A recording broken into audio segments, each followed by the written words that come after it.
Welcome to Experiencing Consciousness. My name is Dyba. And I'm Dr. Kathryn Rossi. We're happy you're here.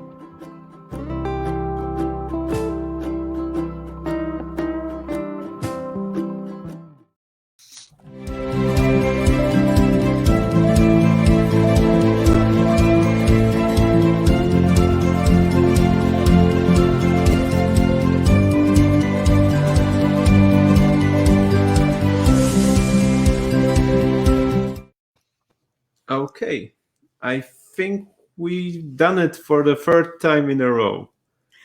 Excellent. Hopefully we are on live online right now.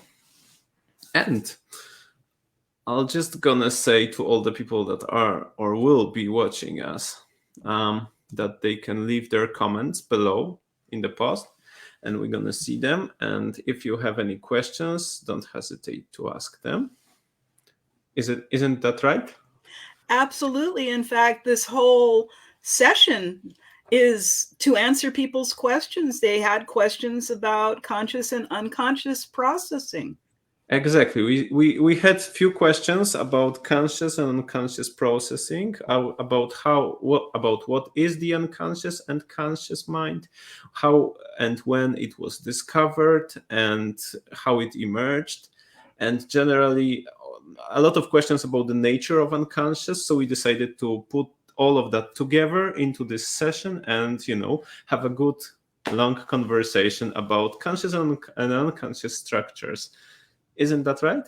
Absolutely. And so we hope that each person that is taking this in is going to discover something new in themselves and to be able to expand your own consciousness and having a deeper understanding and appreciation for this.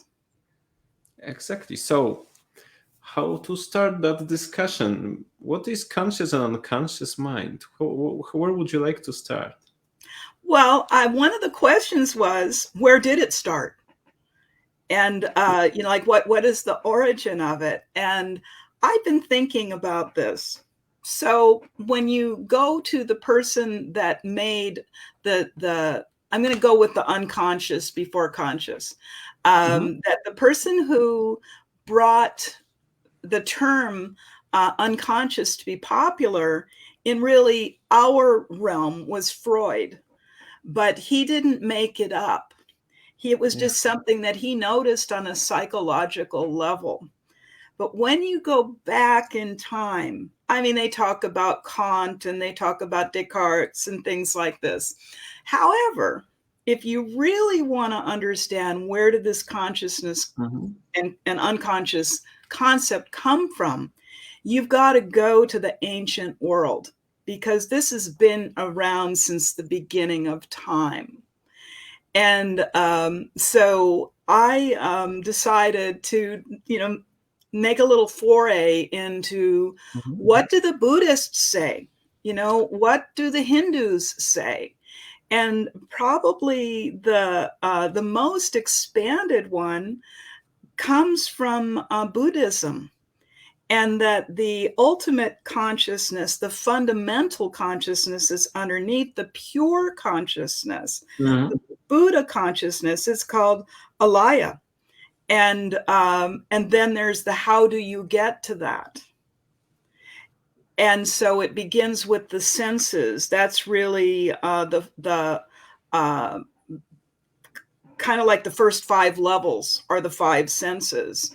And so at the beginning, it's sensory experience. It's sensory experience. Now, for you, when you tune into yourself, isn't that where you go first?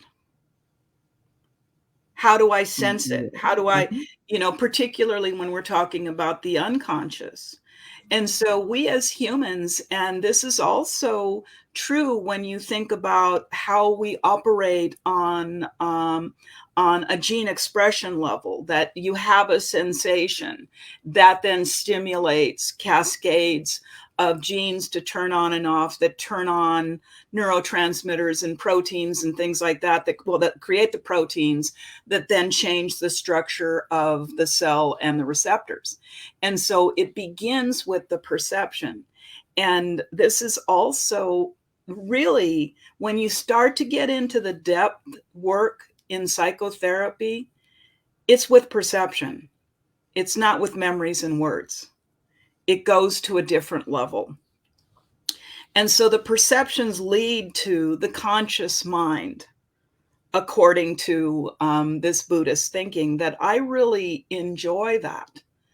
And then when you have a conscious mind, what's there by contrast? And they call it the unconscious mind. So when you also think about that, there's two sides to your brain, there's two sides to any arguments, that there's the yin and yang, that there is this balance where there would be this conscious awareness and then another kind of awareness that's going on. And this is why people meditate, is they want to get into that unconscious kind of place. And that then actually dovetails into, what makes you you. So it's this instinct for survival, ego. It's like suffering, this sort of thing. And then the 8th level is, what's your karma? What did you come with? And what is the collective karma of what's out in the ethers around you? Again, according to Buddhism. And that when all of that comes together, that what fundamentally underlies it is a consciousness affirming, and that's the Buddha nature. So I really like that there is this kind of like pathway of you sense it goes into your mind where you're into a reality, and then you explore. And I think that when you're exploring, you go into a different state of consciousness that can be called many things. And of course, that which has not been revealed to your conscious mind would need to be, if it's there, it would need to be in the unconscious.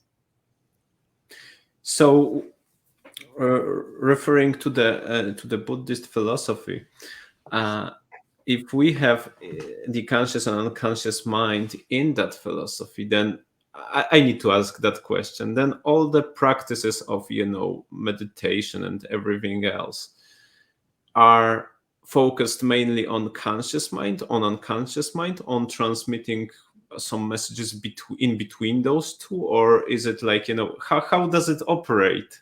It depends. It's like anything else, that the thing that I've been spending time appreciating and thinking about are these opposites. And that, on the one hand, on the other hand, on your right, on your left, there's all of these things that are the opposites. And then there is a coming together in the middle. Like, and so it's not one or the other, it's the creating something new. And so if I think often it's in this search for balance, whether you want to go into the conscious or the unconscious. And so it's that you get to that pathway, and are you going to go right, are you going to go left, sort of thing. Are you going to go deeper into the unconscious, are you going to go deeper into the conscious? Now invitations can come either way. Invitations of like one of the things that Ernie would say a lot is keep private whatever you need to keep private. Yeah. You don't have to tell me, you don't have to tell yourself. They keep private whatever you need to keep private. But if there's something you want to bring forward, you can also do that. So there's no pressure when you're at that juncture. What do you make of that? Well, I would say it depends. I'm starting to think about all the some models of conscious unconscious, and trying to put what you're saying into frames and compare them with, like Freudian, Jungian, with Ericksonian kind of way of looking at it, strategic way of looking at it. Mm-hmm. But before that, I would like to address two historical things that I also found out once. I've read once that I don't know if you know that, but it's actually I think that it is interesting that the first model that actually was dividing conscious and unconscious mind in a way similar to Freud was described in something called the Upanishads. I don't know. Upanishads. Uh-huh. Yeah, Upanishads. That's Yeah. that's That's probably the more correct. Sanskrit pronunciation. Yeah, that's why I don't know how to pronounce that. No worries, no worries. Okay, so Someone will always correct us. It's not an yeah. issue. Mm-hmm. So I've read that actually this was the first known historically description of this division between conscious and unconscious mind, which is actually very interesting because many people would say that Freud actually invented that, and this was available earlier, way Earlier. And so the Upanishads are part of the Hindu tradition. Mm-hmm. And which came before Buddha, which influenced Buddha, which influenced actually every religion on the planet has been influenced by it. And what's interesting about all of those books is they give you things to think about. That this is something I really appreciate about the teachings, the Hindu teachings, is they give you things to think about. They will not tell you what to do. Mm-hmm. You have to work that out for yourself. And so, these concepts that they, spoke about, an oral tradition at first, and then there was writing, is giving you things to think about after careful observation. So all of these ideas came from observation. From experiencing, probably also. Experiencing is exactly. And, and so when you're experiencing, you're also observing yourself. But good. Yeah, no, Freud popularized the term is what happened with, and I'm grateful because we're talking about it today. Yeah, but on the other hand, he also was inspired mainly by Charcot, right? From whom he was actually learning hypnosis, very traditional, classical way of doing hypnosis. That authoritarian approach where you kind of put spells on people in form of very direct hypnotic suggestions. And I think he took that from over there, or at least was inspired to a degree by Charcot and his demonstrations. So that actually absolutely. And then Jung was a student of Freud, and Jung went on to do deep studies of Eastern philosophies, and he came up with what he called the collective unconscious. Mm-hmm.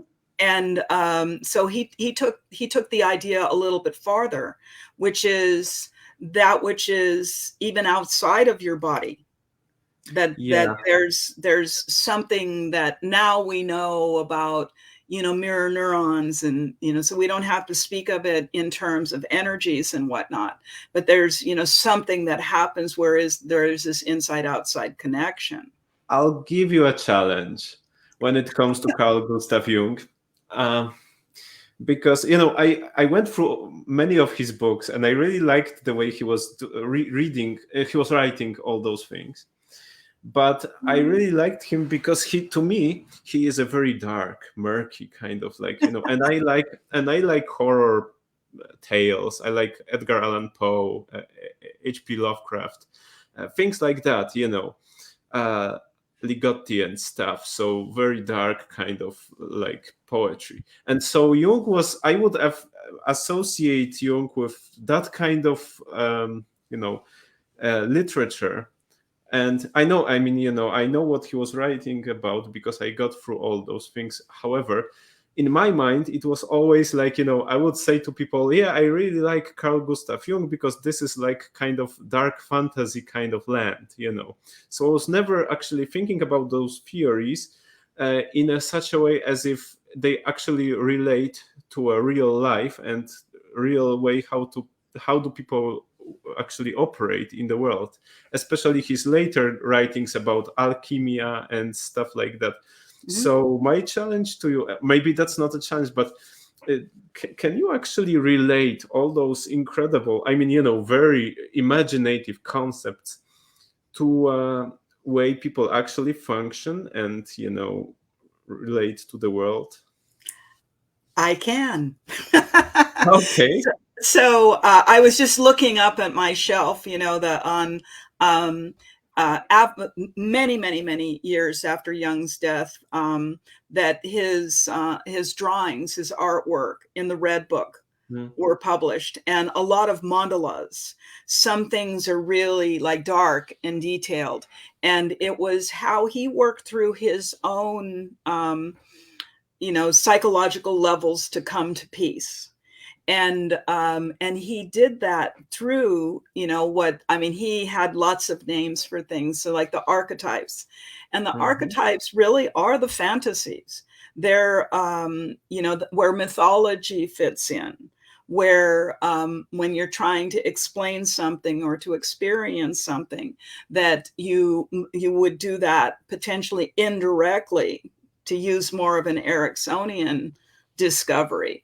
And so you would put yourself within that myth, to put yourself within that story. And this is what people do all day long. They're making up fantasies inside their mind about how life is and how they're going to conduct themselves. Like if this situation, I'll do this situation, I'll do that. It's why we love to go to the movies. It's why when there's a really meaningful piece of music, whether that's the hardest driving rock song you ever heard in your life, or whether it's a lullaby, that it's depending on how that touches you, particularly in a sensory way, that then gives rise to growing. So it's that for me, Jung did many things, but it was that he expanded how you apply story to psychological growth.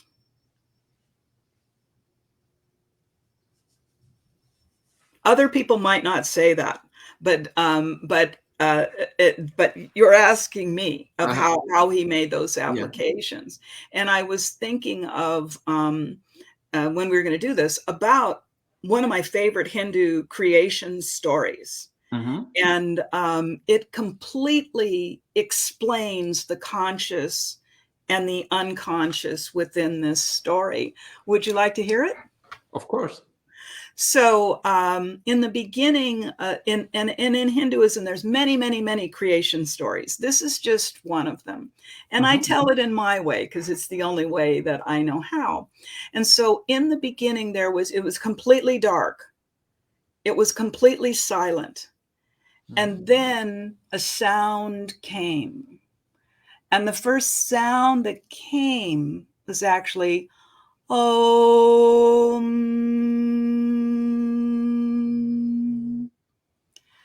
And then there was a heartbeat. Lub-dub, lub-dub, lub-dub. And then the darkness started to lift, and that heartbeat belonged to Shiva, who really represents letting go of what you don't need anymore and welcoming the new. Essentially, that's what Shiva represents. Mhm. And so with this heartbeat, then came this body, and then came this movement, and he was dancing and moving. And then the universe started to form, where there were mountains and streams and flowers and the sun and more and more and more. And then he looked and he saw, oh, what's that over there? Well, that's his female consort, that's Shakti. And he invited Mhm. Shakti to dance. And she danced in her own sensual way while he was strong dancing. And they danced together and they created this world that was so perfect, so wonderful, so everything you could ever hope to want to have. But then they kept dancing. And then the entire world had disintegrated Wow. until there was just this heartbeat, lub-dub, lub-dub.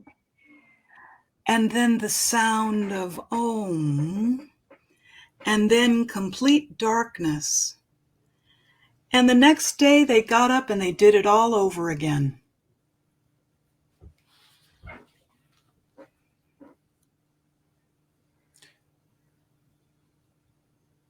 That's my favorite creation story, is we create ourselves every day. And Mm. when you think about what they created, how did they remember that? Was it consciously or unconsciously? That's something for you to decide. Do you like the How story? volitional that was, how emotional, and how Yeah. unconscious on it. And does it mean that they actually create or recreate the world each Mhm. time they decide to dance? Yes. And they were just dancing and intertwining and being, I mean, with the imagination bringing everything forward. And think, to me, this freedom to create fresh and anew every day is really important. And then you make a union with what you need to make a union with on the inside of yourself. But Mhm. then where does the rest of the stuff go that's in the back of your mind, or things that you can't remember, or or the like? That I think it goes into a different kind of mind within you, which is the unconscious mind, that sometimes we can wake it up.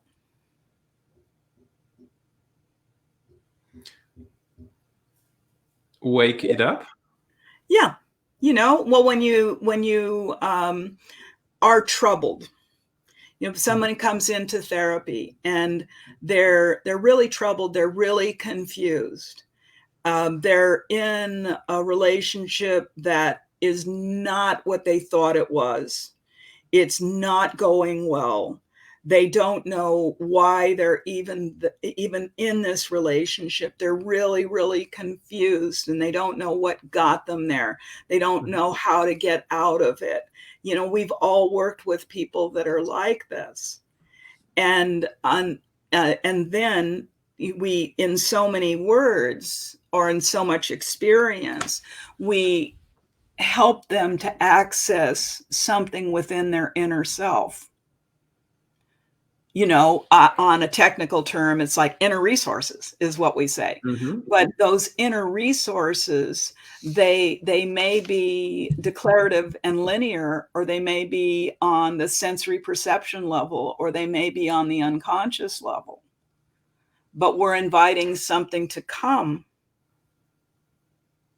so that there can be a different response, a different outcome, a different understanding. So, how to actually access the unconscious mind that is unconscious? And Mhm. so, Freud said that you can do it only by free associations, right?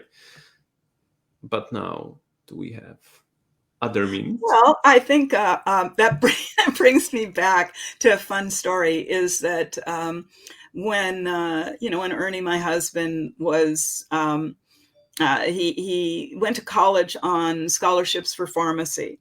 Mhm. And he thought he was going to be like this lab scientist. That's what he was going to do. But he needed Mhm. more stimulation than being by himself in a lab.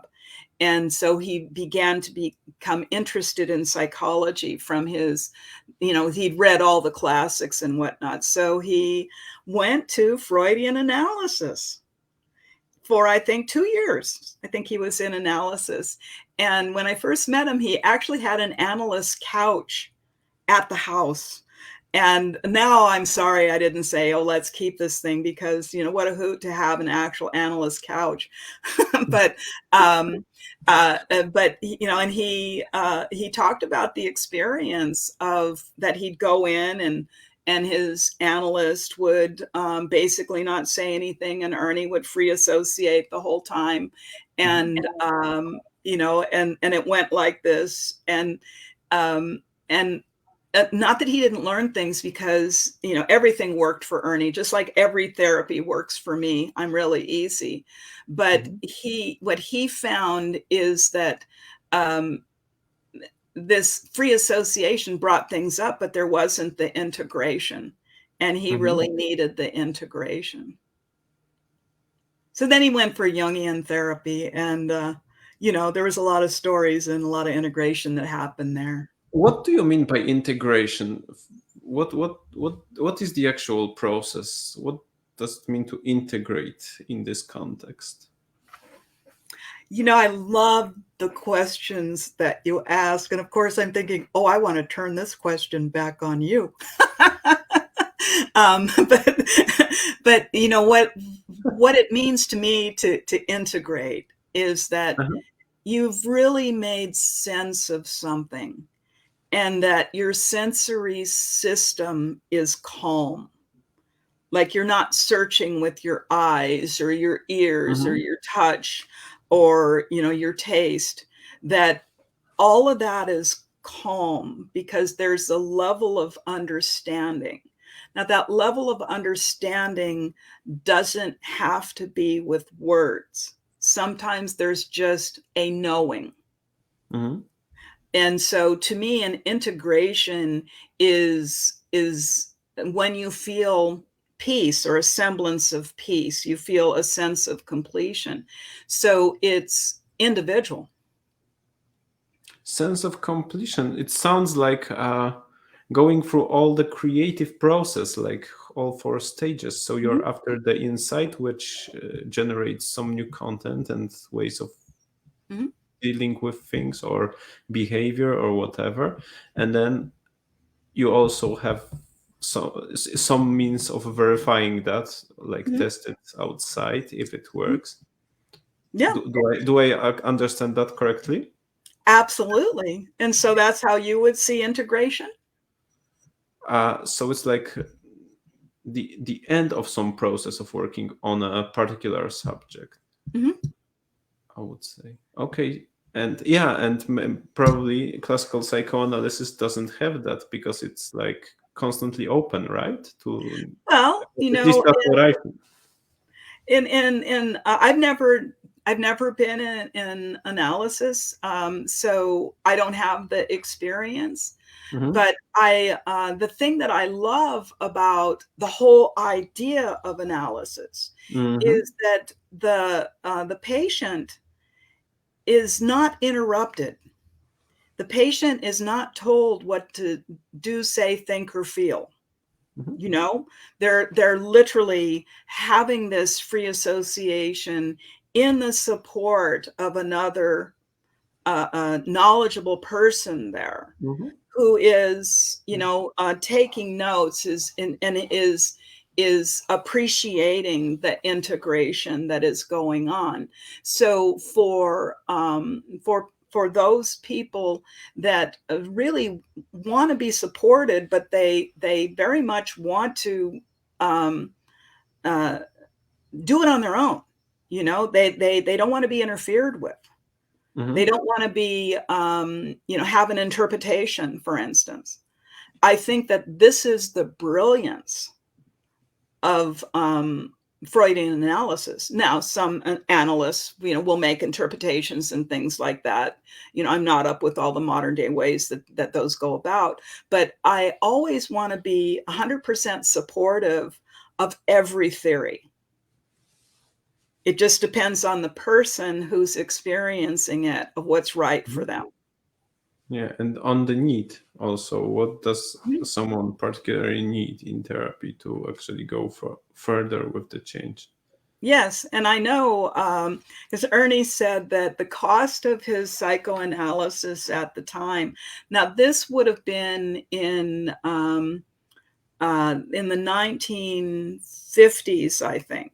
Yeah, 1950s, between 1950 and maybe 1960, and the cost was $25 for a session, which was a lot of money at the time. And he went twice a week. It was $50 a week.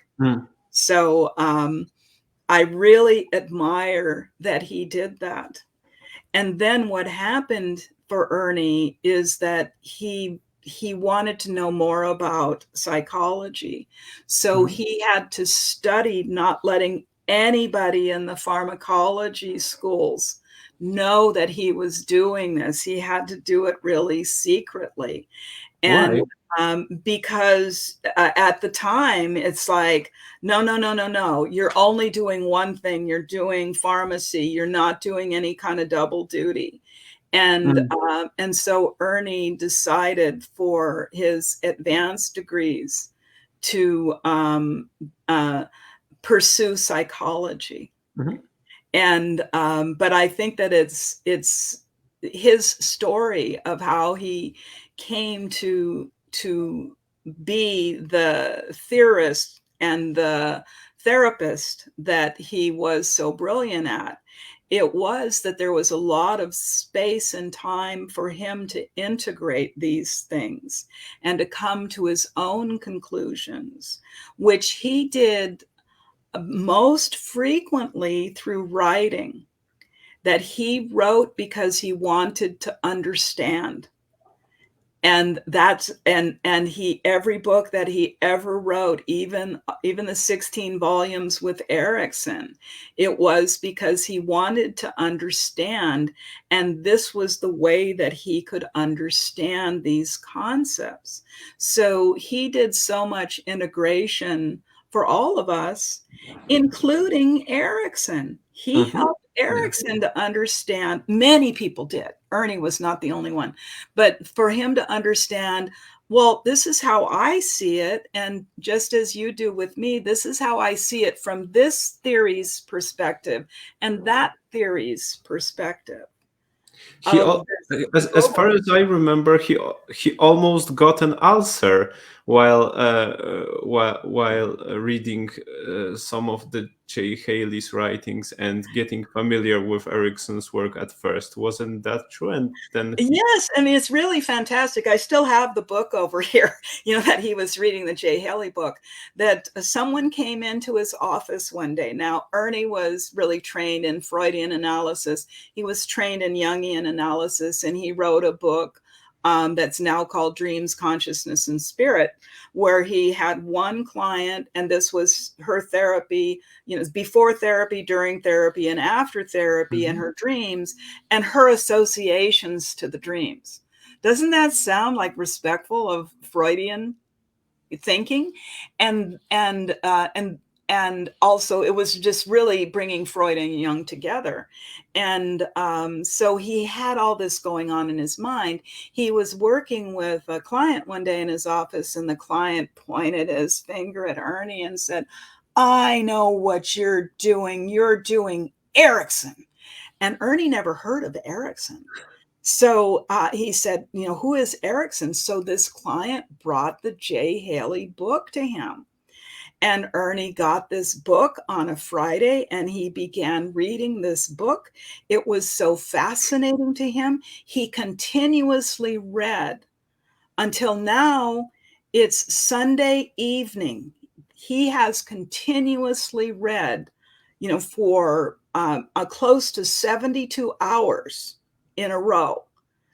No food, no sleep, nothing. He was captivated by this. And on Monday morning, his stomach didn't feel good.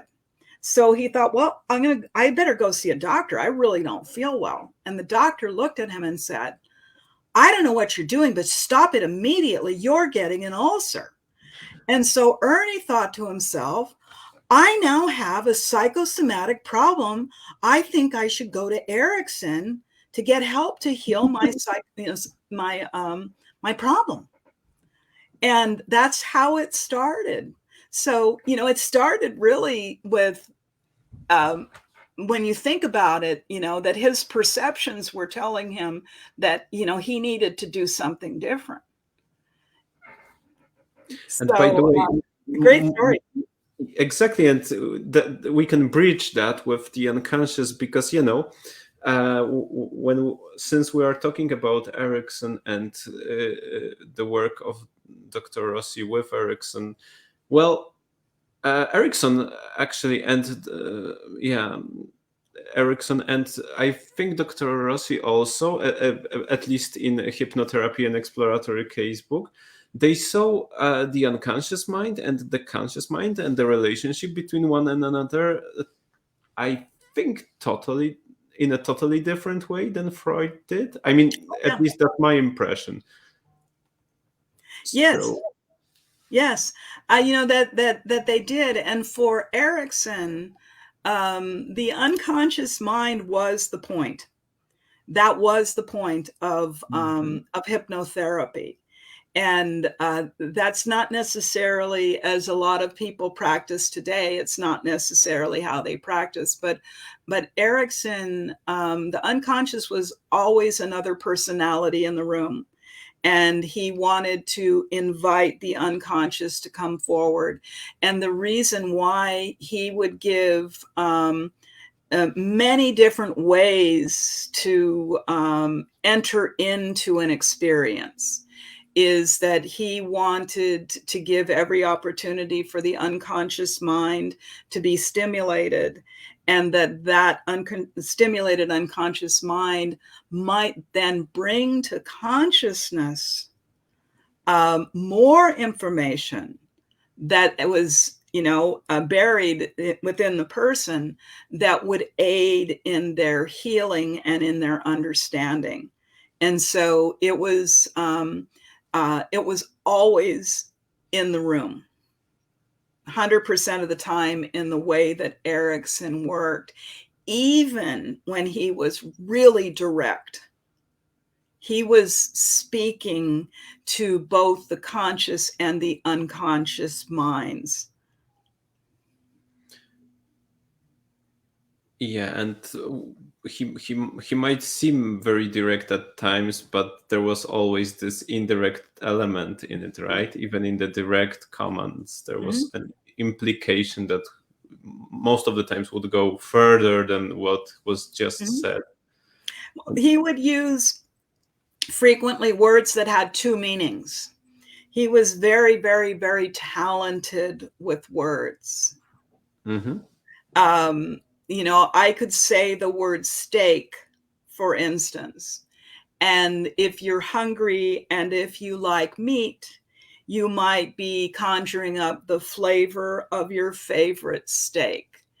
It could also mean, I'm going to put a stake through your heart. I'm going to put it. I know. I'm familiar with that one. And so when you read Erickson's cases, they're so captivating. You don't necessarily stop at these words that have two meanings. But that's one of the most wonderful ways to access the unconscious mind.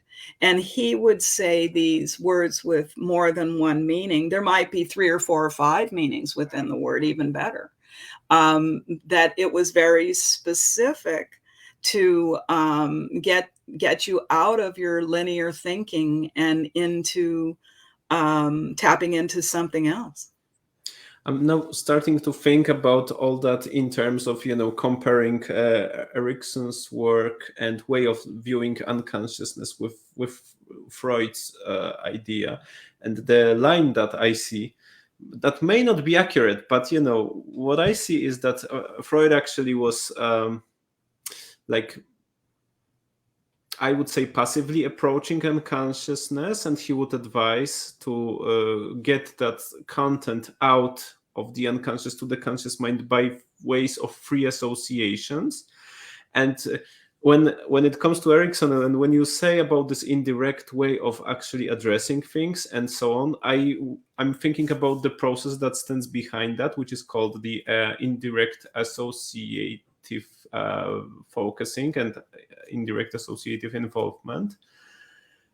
And I'm thinking to myself that that's totally opposite direction, where you don't actually take out from the unconscious anything. You put into the unconscious a lot of things by actually rising up, or so to speak, activating different associations within a client by means of metaphors, puns, jokes, stories, anecdotes, experiences that you can actually convey in the hypnotic session, and so on and so forth. So that's like totally opposite way of, I think, way of working. Like, Erickson is more like direct, and more this direction is like from the outside to the inside, and Freud would be more passive, and his direction would be from the inside to the outside. I mean, I don't know if that's accurate, but just came to I me. think it's a really interesting take on it. I've got to kind of,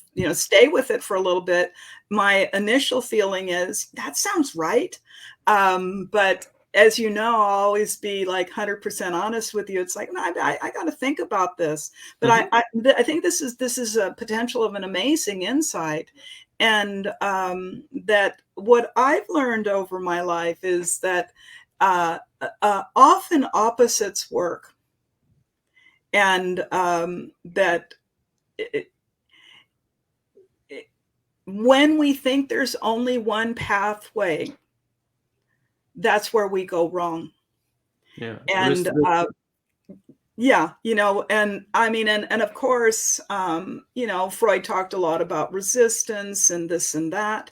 But, with a lot of the ways that Erickson worked, it just wasn't an issue. And so, and you've helped me to understand that, sometimes you want resistance. Like, sometimes you even want to encourage resistance. So there's a time and a place for everything. So having this continuing open mind with yourself of how you're going to take things in and what you're going to do with it, that it's really not very much fun to be right, when you know that there could be more than one way to be right. And so your right way is just one of them.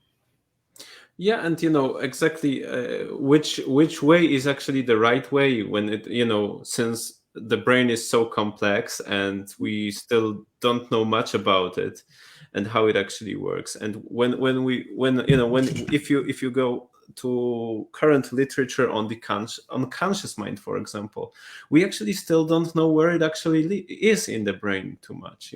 There are some kind of ideas about that, but there's no certainty. I mean, and no, there isn't.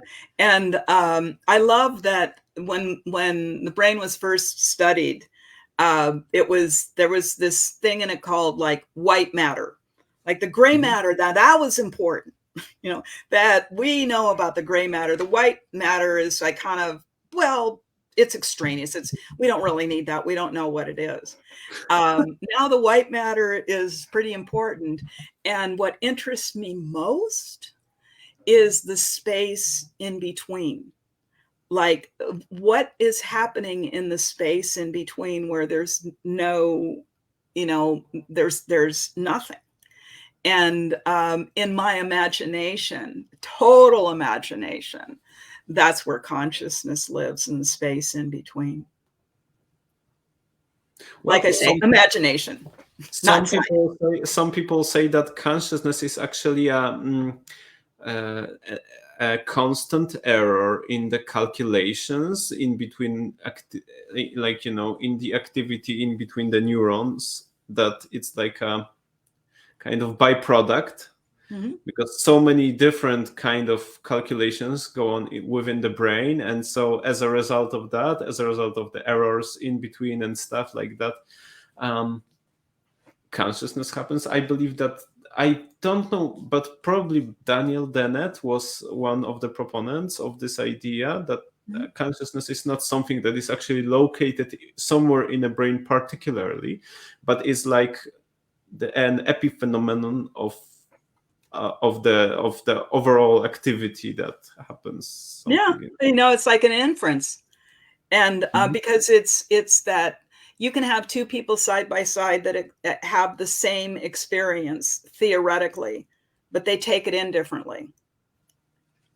Exactly. And which is always fascinating to me. And in the yoga world, it's called Maya. It's called illusion. And it says that we're all in Maya. It's all illusion. And I think that that's what you're explaining, is that as you take it in and make sense of it for yourself, we could have the same experiences side by side, but my experience might be different. So then when we sit down and talk about our experiences, I am fascinated when I'm with somebody that had the same experience that I did, except for they were different. I love them more. That way we can see the richness. We can see the possibilities. It's like, maybe I didn't have the perceptions that you had. Maybe my mind was elsewhere when you were experiencing whatever it was, because we're online, offline, online, offline, online, offline, Yeah. the pulsation. So we're not getting the whole thing. We're filling in the blanks.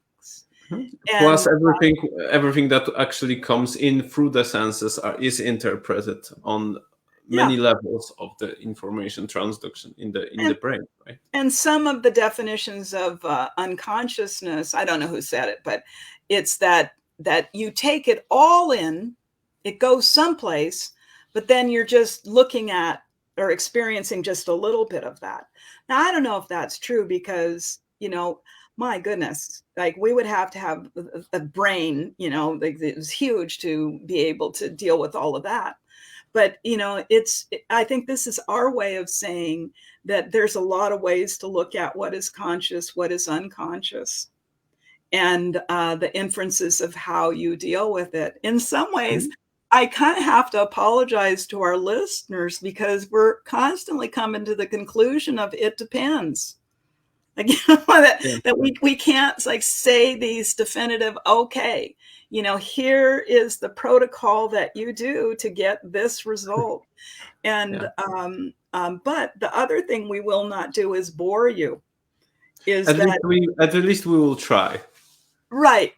So we can, it's like when you bring up the 4-stage creative cycle, it is a container where you can at least, see the process that's going on and how it can change. Do you think we answered all those questions that were asked of us? Well, I don't know if there are some more. Maybe someone can ask us. I don't see anything in the comment section now. Let me check if I missed something.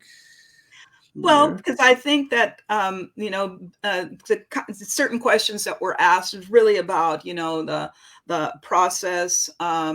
Where did conscious and unconscious come from? And we talked a little bit about how you did anyway, about how, yes, sometimes you introduce something that goes into the unconscious. Sometimes the unconscious becomes conscious.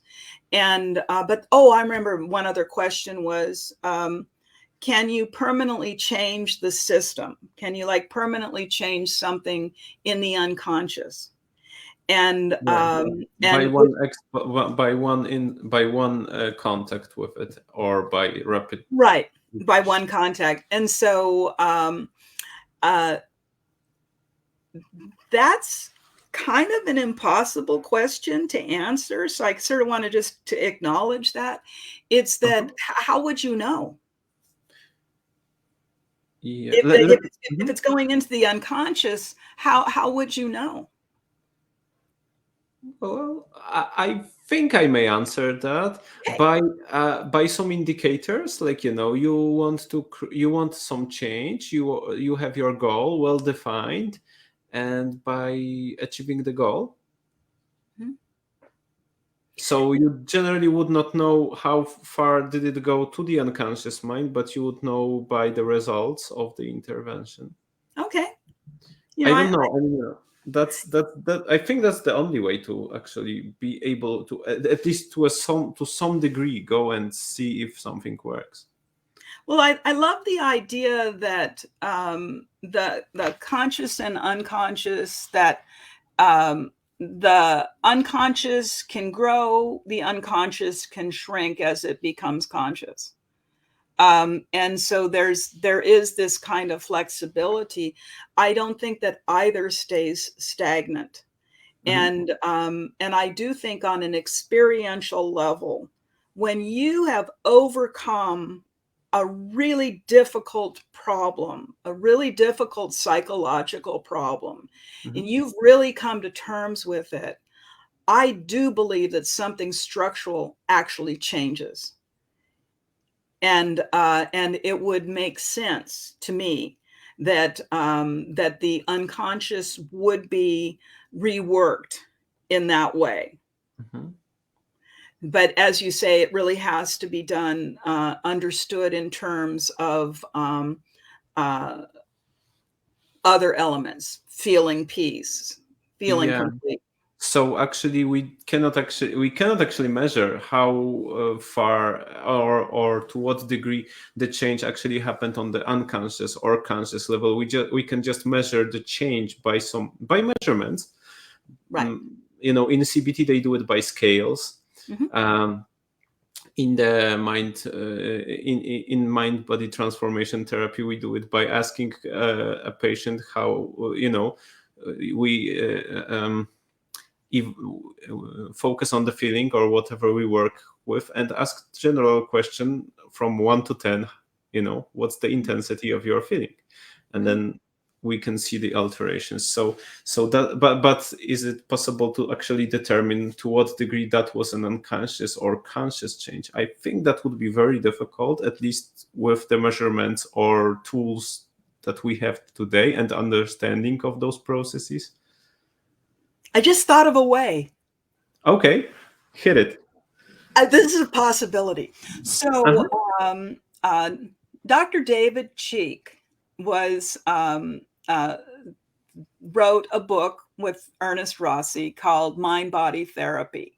And he used finger signaling. It's called the Mhm. idiodynamic finger signaling. This Yeah. is how he reached the unconscious. So you could ask the unconscious a question, and a finger would signal, like, that you establish Mhm. yes, no, this sort of thing.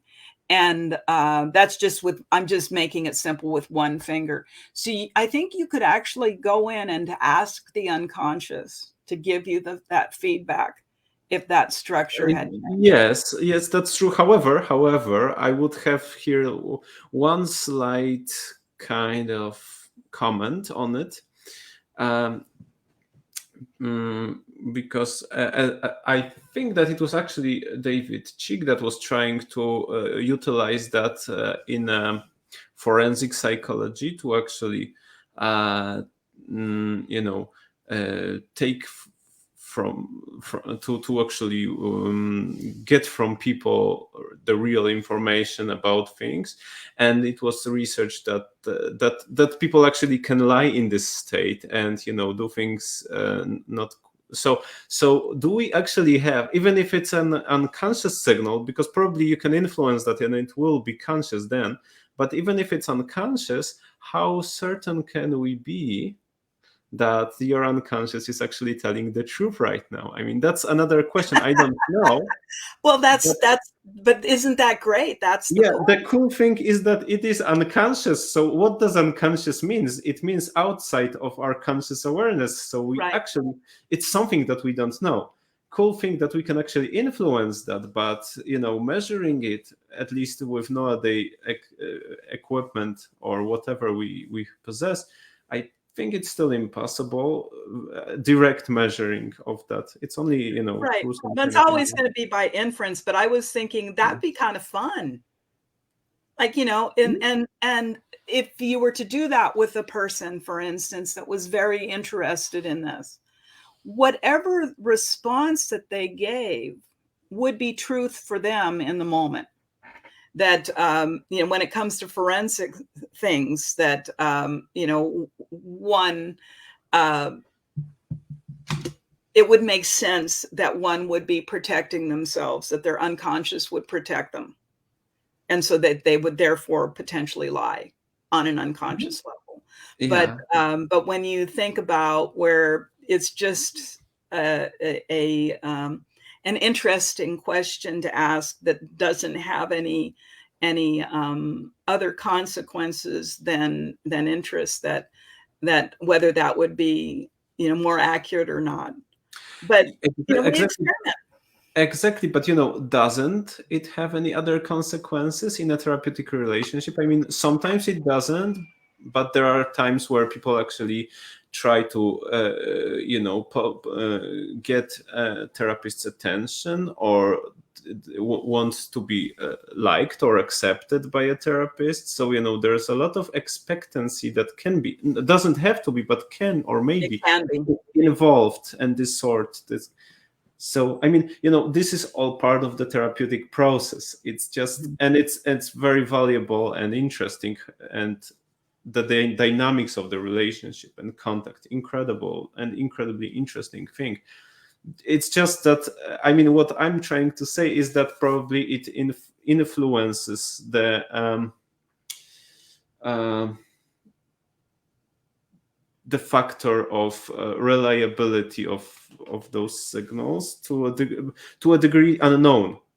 Because if we could Yes. measure that, then we can judge based on some measurements. But we even that kind of thing, the expectancies alter in time and stuff, and probably vary, depends on the person, on the day, on mood, whatever. There's so many variables. And Oh, exactly. Well, Jan, this is why we need each other, is that you can come up with an idea, I come up with an idea, we sort of like work through of, possibilities. And this is the best that there is, that to be asking more and more questions, to be open to every possibility, and to not get stuck by, oh, I found the answer. exactly. I found one of the answers, I think, that it's so much more fun. Well, I've heard, I think it was my grandma who told me that saying, that old saying that says, keep up with, or stay in contact with people who are looking for truth, but get away from those who claim that they found it. How do you say that in Polish? It was. Do you want me to say that now in Polish? Yes, yes, yes. I actually forgot. Let me think about it. Okay, now I've got like fear, so like some kind of anxiety of public speaking. Oh, it was, the reason why I ask is sometimes there's like a different vibration in hearing Yeah, it. exactly. I And so need to it's okay. switch I'm not now. putting you on the spot. I'm just, I love music. And so when I hear another language, I'm listening to music. You can tell me privately. Let, let me try.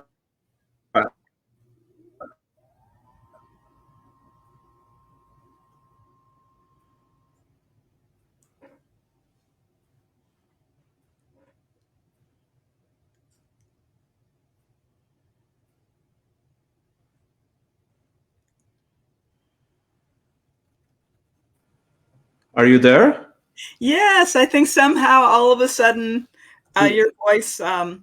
Something happened here. I mean, probably some kind of equipment stuff or something. They said it's an internet kind of thing. Let me just check if we are we are still online. Yes, we are. Okay. Yes, So we're there. We're still online. I was here the whole time. cool. It's just, it's just that you got interrupted a Yeah. little bit. Okay, so guys, sorry for this mild interruption. Yeah. Good that we are still on. Um, okay, so I may say it in Polish, but then after that you'll tell me how does it sound when Okay. how do you feel Polish language?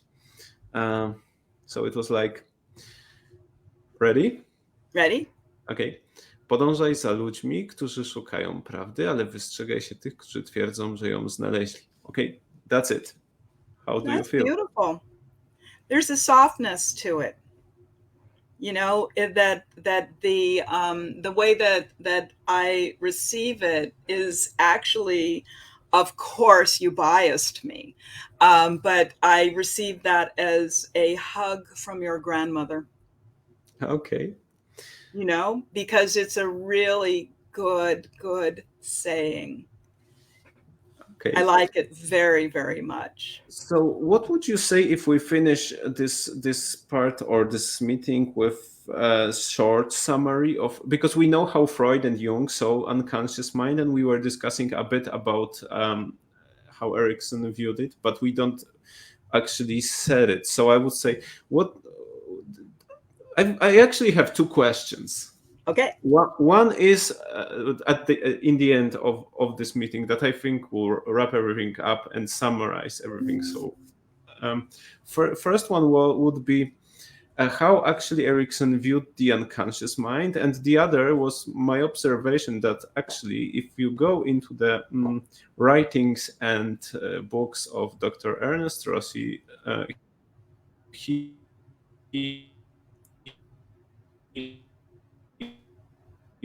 I think we're having another internet interruption of what's going on right now. I don't know if people can hear me or not. most of the time. So sorry, we just live in a technological world.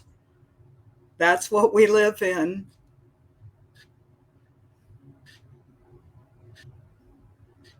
Erickson was always interested in the whole He talks person. about. Okay, we're back online. Yes, so I was actually doing a little talking as you were interrupted. I don't know if mine came through, but Erickson believed in the whole person, and that whole person was going to have a conscious and an unconscious mind. And so, but 100%, he was looking at the whole person. And so he would define consciousness as that which you can bring to mind, and unconsciousness as that which is, underneath, and that, that can sometimes be revealed. Ernie believed strongly in the unconscious mind, and he felt that one of the fastest avenues to get to it was in your dreams and in your early morning thoughts. That when you're bridging the gap between unconscious and conscious, and that when you simply are able to tune in with great sensitivity, which was a saying that he used a lot, that and you see what happens next. And what happens next, more often than not, would be elements of the unconscious mind speaking.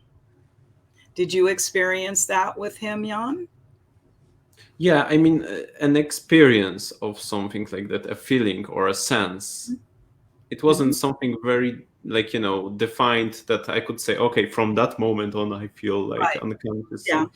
But there were things that were surprising, if you know what I mean, or unexpected to a degree.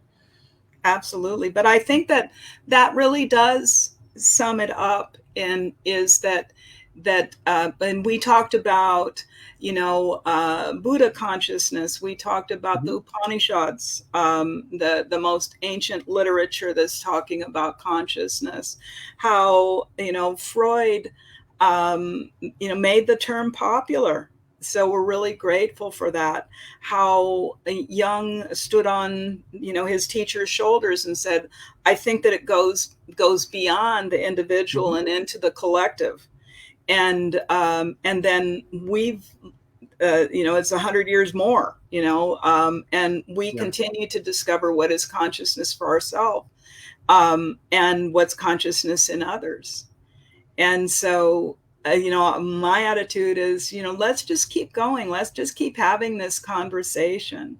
Let's see the best of what can come up, in each one of us.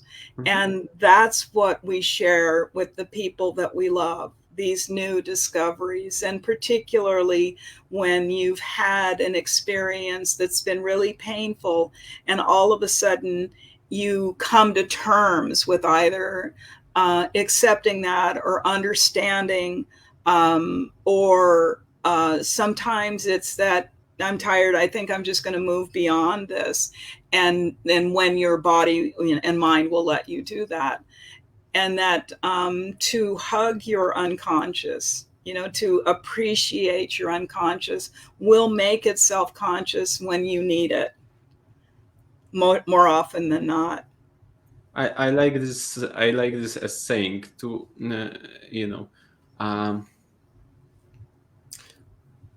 hugging your unconscious will make it more self-conscious. I like that. Yeah. And the ultimately it's the union of all of these consciousnesses and these perceptions that bring happiness. Exactly. And just thought that came to my mind now. What if there are more than one of each? I'm certain there are. I'm certain that there are many levels on each one of them. That's the discovery, Jan. That's really the exciting part. And of course, within the Upanishads, they'll list many levels of each consciousness. And we've just begun this fabulous journey. And in the privilege of working with clients and helping them to tap into their best self, the resources that can carry them through to bring understanding, that this subject is really valuable and important and precious and something to be cherished. Exactly. Okay, so I think we may end up here. What do you think? Do we? I think that we've done it, and just wishing everybody a continued numinous life, and with so many great experiences. Exactly, and we're probably gonna see each other in a new year, probably somewhere in January. So to all of you, have a great holidays, whatever you actually celebrate. There are plenty to choose from, right? Yeah, my family, most of them go with the solstice. Because we can all agree on that one. Cool. Okay, so everyone have a great holiday. And by the way, if you have any questions, comments, or reflections, just leave them under in the comment sections, and then we may be able to develop on those and go further with the discussion. And I think that's all of it. All right. Okay, until so exactly, until soon, probably January somewhere. January. Okay, super. This was another episode of our Experiencing Consciousness podcast. Thank you for being with us. Thank you, Jan. You're the best. Be well, be happy, celebrate life.